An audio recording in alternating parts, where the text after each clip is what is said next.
106.5. Bien, señores, tenemos al ex ministro de Salud Pública, el doctor Rafael Sánchez Cárdenas. Entonces, ayer precisamente se cumplió un año del reporte del primer caso de COVID-19 que se produjo en el país, que le tocó pues presentarlo al doctor Sánchez Cárdenas, como posteriormente presentó siempre cómo fue evolucionando la situación del COVID hasta su salida. Vamos precisamente a hablar de lo que ha ocurrido desde el primer caso hasta las actuales circunstancias que el doctor Sánchez Cárdenas ha ido llevando registro de la evaluación de los casos. Buenos días, doctor, ¿cómo está usted? Muy buenos días, Julio, y a todo el elenco de El Sol de la Mañana. Para mí un gran placer estar con ustedes. Doctor, háblanos del primer caso, del reporte del primer caso y cómo fueron evolucionando las cosas a partir de entonces, que conmemoramos un año ayer. Sí, efectivamente. Bueno, ese primer caso que fue el del señor ciudadano italiano que llegó al país el día 22 de febrero y se hospedó en un hotel de Valladolid.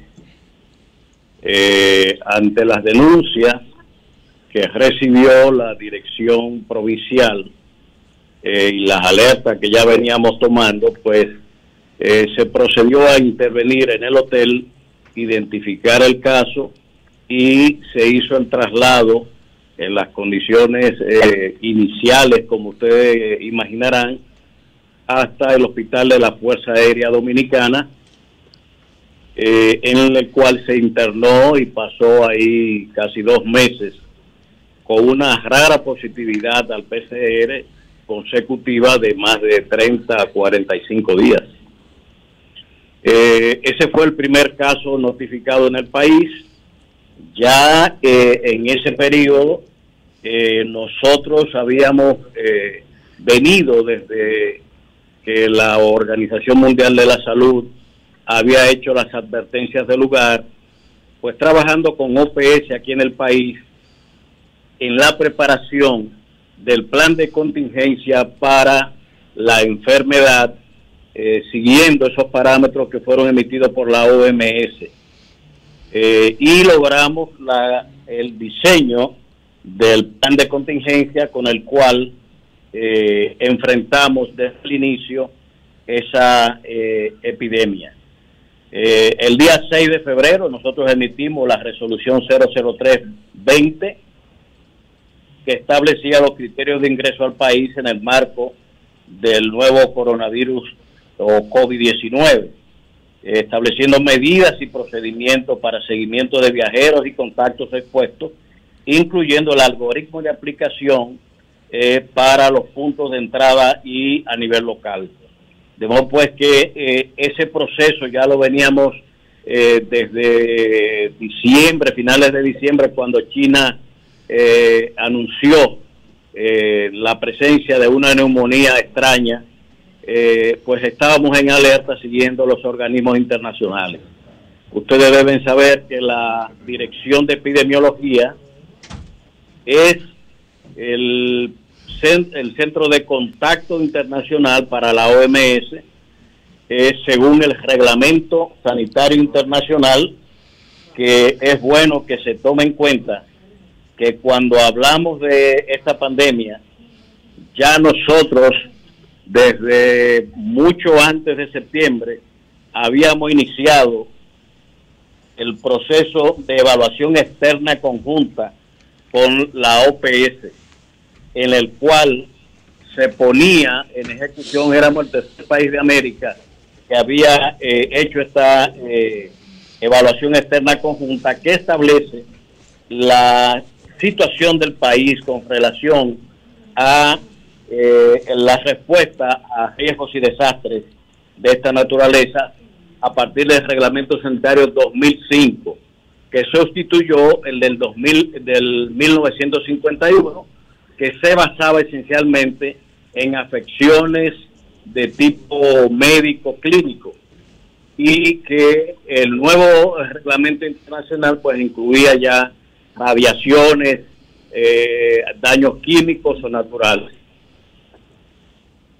Anibelca.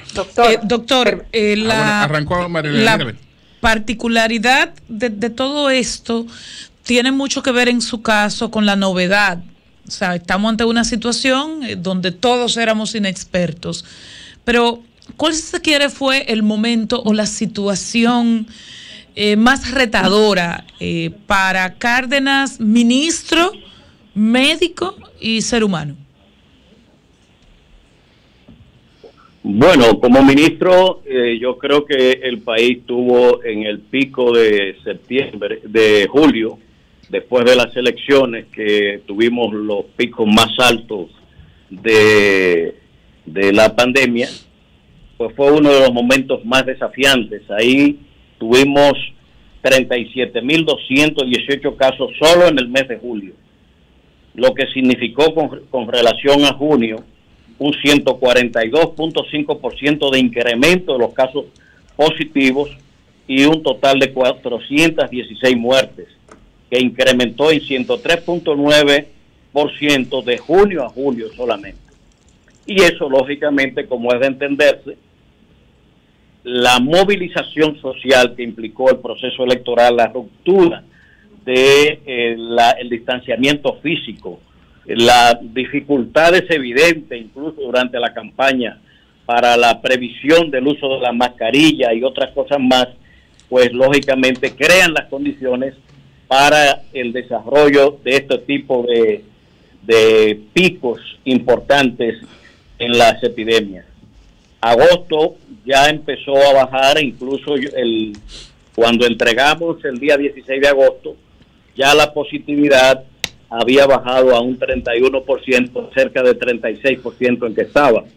Y, sin embargo, se produjeron 553 muertes en el mes de agosto, es decir, un incremento de 32.9% adicional a los de julio. Muchos políticos que ustedes recordarán y empresarios y ciudadanos de todo tipo que murieron durante ese periodo por la alta contaminación. El proceso empezó a... Y en términos personales, doctor, ¿qué implicó todo esto para usted como persona, la familia, los cambios, la presión que usted tenía como máxima autoridad sanitaria? Bueno, nosotros teníamos un equipo y trabajábamos en equipo. Ya para la fecha esta cumbre que le estoy diciendo y antes de la entrega, nosotros teníamos un entrenamiento de marzo a agosto de un personal tanto en las direcciones provinciales como en la dirección central y de epidemiología, que yo diría envidiable en muchos países, no solamente por su preparación académica y la experiencia ganada, y eso pues para mí fue un factor clave en el manejo de la pandemia. Así es que a ellos le debo, igual que al sector médico en general, los hospitales y las clínicas privadas que tenían la mayor cantidad de espacios y camas de internamiento, lo ganado durante ese periodo tan difícil. Marilena. Doctor, la esperanza de muchos está puesta en la vacunación, tomando en cuenta el programa que se ha anunciado de vacunación en el país, las variables a nivel local y las variables que se conocen a nivel internacional. Sé que usted no tiene una bola de cristal, pero sí mucha experiencia y conocimiento de este tema.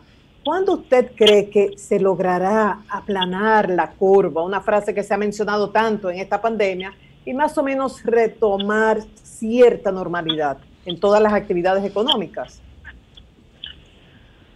Mire, en el tema internacional, el elemento más importante es el comportamiento antiético que 40 países han tenido en la concentración de toda la producción mundial prácticamente de las vacunas, borrando incluso el mandato de la Organización Mundial de la Salud, que muchas veces fue objeto de nuestros y de desconsideraciones, y la OPS también. Entonces, yo creo que el elemento clave aquí es la distribución equitativa, o por lo menos que se permita a los países menos pudientes, algunos de ellos que ya han hecho pagos como República Dominicana en esos programas de adquisición de vacunas, y sin embargo las farmacéuticas se protegieron en esos contratos que se firmaron de manera muy ventajosa y prácticamente sin responsabilidad. Eso es un desafío para la comunidad internacional y para Naciones Unidas, de tipo ética y de tipo sanitario también, porque a mayor retardo en la vacunación uniforme posible a nivel mundial, pues nadie se puede dar por salvado, porque la virtud, si se quiere interpretar así, que tienen las pandemias es de que nadie está salvo, todos estamos bajo el mismo manto y la amenaza. De manera que eso en ese sentido. En el plano local, hasta ahora no han llegado las vacunas contratadas, y gracias a esta donación que tengo entendido desde el programa Maitri de la India, se están recibiendo estas vacunas. El tiempo, como se ve el panorama ahora, nosotros estaremos para más allá de mitad de años en estos procesos, dependiendo de cómo lleguen las vacunas al país. Ahora, hacer una salvedad importante: el que exista la vacuna no significa que la vigilancia sanitaria, el mapeo, el seguimiento de pacientes e incluso en aquellos casos necesarios el aislamiento de pacientes se abandone. No puede abandonarse el distanciamiento físico ni el uso de mascarillas, las medidas de higiene indicadas. Esas son cosas que tienen que estar ahí, aún con el proceso avanzado de vacunación que se puede estar llevando. Sí, Lenchi. Buenos días, Rafael. Lenchi. Buenos días, Lenchi. ¿Qué tal? Querido amigo.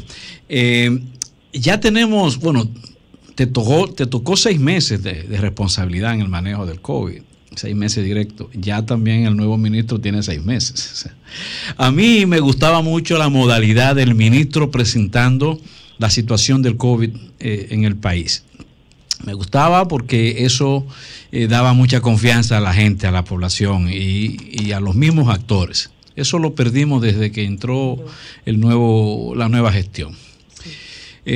Rafael Sánchez recibió muchísimos fundazos en su condición de ministro de quienes eran oposición en ese entonces, pero quienes eran oposición en ese entonces hoy gobiernan. ¿Cuál es la evaluación de Rafael respecto al manejo que ha tenido el gobierno en el tema COVID? Y además, ¿crees Rafael que este salto, este paso de producir un gabinete para el COVID fue realmente positivo, suprimiendo el trabajo del Ministerio de Salud? Bueno, suprimiendo no, pero sí colocándolo en un segundo plano. Bueno, empiezo por lo primero. Sí, recibimos muchas fundas, las recibimos con sencillez y saber de que estábamos en procesos políticos desde que empezó la pandemia, pero sabíamos y teníamos el norte bastante claro, teníamos la planificación, teníamos el apoyo de los organismos internacionales, teníamos, como dije, un gran equipo trabajando con nosotros, y por tanto no le temíamos eso. Sabíamos y ahora ellos luego desde el gobierno lo han podido ver, de que lo que decían era falso y de que lo que estábamos haciendo respondía a la lógica epidemiológica y de manejo de salud pública que las normas y las técnicas de eso indican. Que nos regatearon hasta 15 días y luego pues emitieron estado de emergencia de 45 días sucesivos, creo que 4 o 5, no sé. Bueno, ellos son una mayoría ahí que podían y la han impuesto, pero al margen de todo eso, no tenemos ningún rencor ni cosa parecida.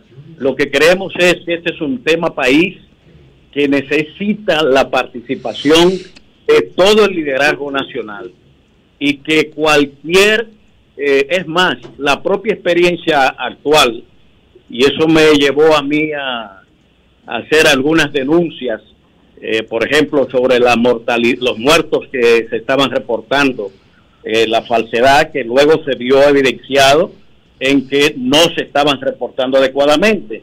Entendemos que la estructura fue desarmada de las direcciones provinciales y incluso en la propia DIGEPI hubo cambios de equipos creados para evitar algo que yo encontré al inicio y que decía y denunciaba en las ruedas de prensa, obligando, porque es por ley, a las clínicas y a los hospitales a hacer reporte temprano de los fallecimientos y los casos. Finalmente. Eso se mejoró enormemente, pero a partir de octubre, noviembre, finalmente dejó de caerse todo eso. El número de casos, como ustedes pueden ver en las propias estadísticas que hay, son pues unas 148.725 casos en estos 188 días aproximadamente que lleva el nuevo gobierno. Doctor, finalmente, usted pues era el 269 en la elección. Perdón, Julio, que es que tengo mucho, si tú vas a cerrar la entrevista, déjame hacer una pregunta, porque tengo mucho tiempo esperando. Adelante con la pregunta, no sabía que tenía pregunta. Mira mi manito ahí levantada. Está bien, adelante. Ok, doctor, brevemente, antes que Julio le haga la pregunta final. Hay dos cosas que a mí me preguntan. Primero, después de felicitarlo por esa gestión inicial sin precedentes, no teníamos experiencia de nada, y usted enfrentó eso ahí. Primero, doctor, el boletín de hoy dice que por el COVID, los que han muerto son el 30% porque tenían hipertensión o tenían hipertensión además del COVID, y el 20% tenía diabetes, ¿verdad? Ahí hay el 50% de los 3.000 muertos que llevamos hasta la fecha, 3.100. ¿De qué muere el otro 50% como comorbilidad? Una pregunta. Y segunda pregunta. El boletín de hoy, correspondiente a ayer, el 341, dice que se notificaron 9 muertes en las últimas 24 horas, pero que en el día de ayer solamente murió 1.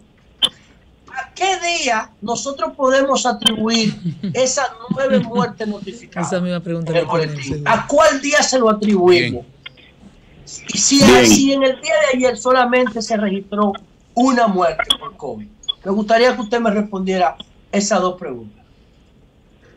Bueno, empiezo por esta última. El Sistema Nacional de Vigilancia recibe todas las muertes.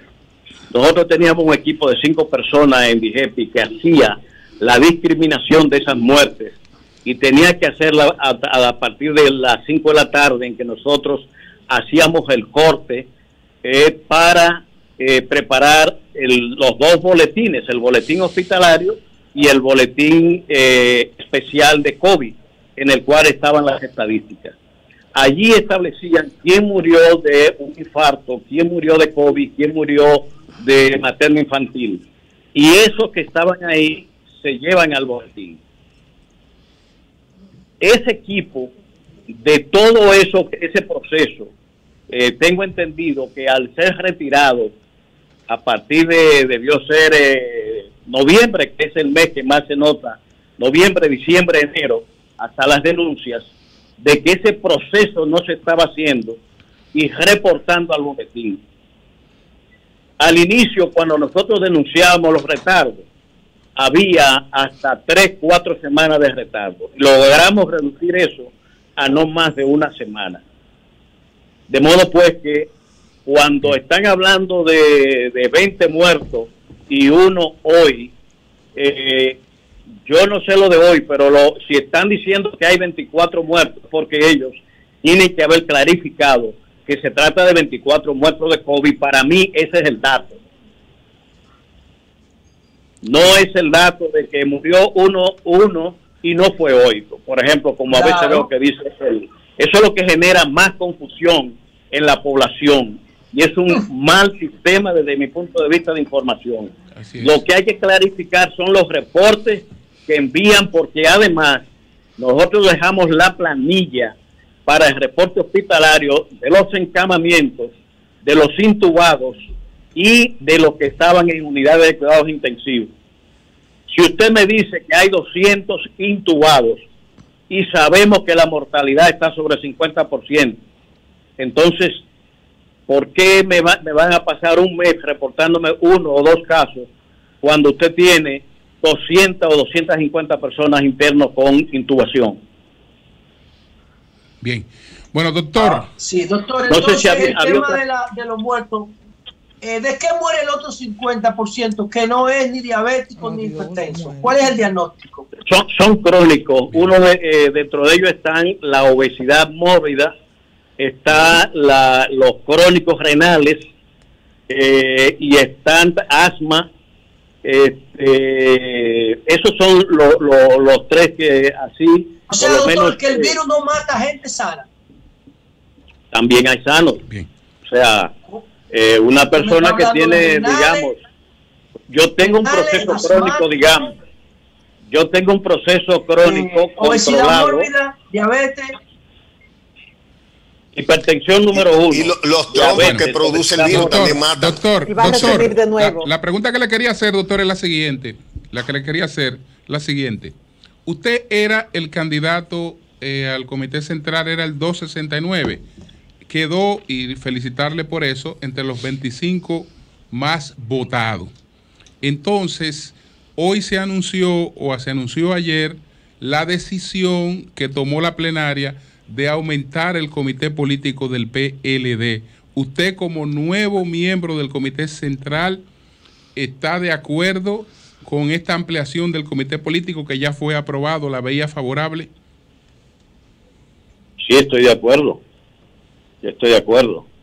El PLD, por lo menos como funciona hoy y con las reformas que se plantean, necesita un modelo de gestión totalmente diferente, que va a implicar una organización, una estructuración para el trabajo, para el cumplimiento de metas, lógicamente, que va a necesitar de muchos recursos humanos calificados.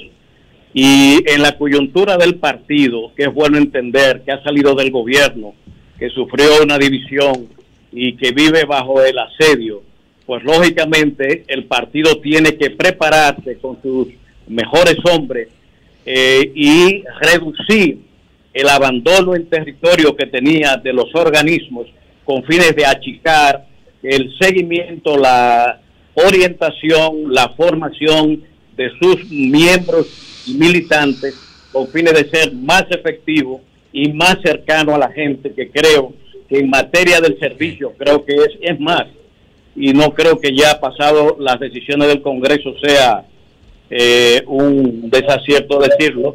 Yo y algunos compañeros más éramos partidarios hasta de modificar el lema del partido, de servir al partido para servir al pueblo.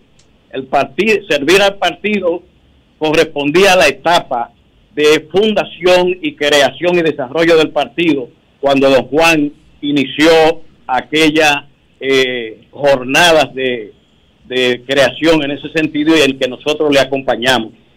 Pero lo de hoy implica, sobre todo con el desarrollo de la sociedad, la presencia ciudadana, la presencia de la tecnología, que otorga un poder de fuego al ciudadano en la comunicación tan importante. El tema está en el servicio a ese ciudadano, antes que nada, incluso que el servicio al partido. Por tanto, servir al pueblo para servir al partido era lo que nosotros llegamos y pensamos que pudiera ser el lema del próximo Congreso, en razón de la necesidad y el crecimiento de la conciencia ciudadana, los partidos como instrumento de la democracia tienen que hacer suyo ese fin básico del servicio que estaba en la fundación del partido, pero que ahora tiene una connotación mucho más estratégica que lo que la gente pueda pensar. La sola existencia de las tecnologías, las redes sociales y el involucramiento ciudadano que ello implica sobre el poder político, el gobierno, los partidos, cualquier tipo de estructura organizada de la sociedad, pues implica nuevos métodos que nosotros tenemos que, con estas reformas que se han hecho en el comité político y el partido, pues tomar en cuenta y empujar en el servicio de todas maneras. Bueno, pues muchas gracias al doctor Rafael Sánchez Cárdenas, es ministro de Salud Pública, miembro del nuevo Comité Central del Partido de la Liberación Dominicana. Muchas gracias, doctor. Gracias a ustedes, muy amable. Cambio y fuera.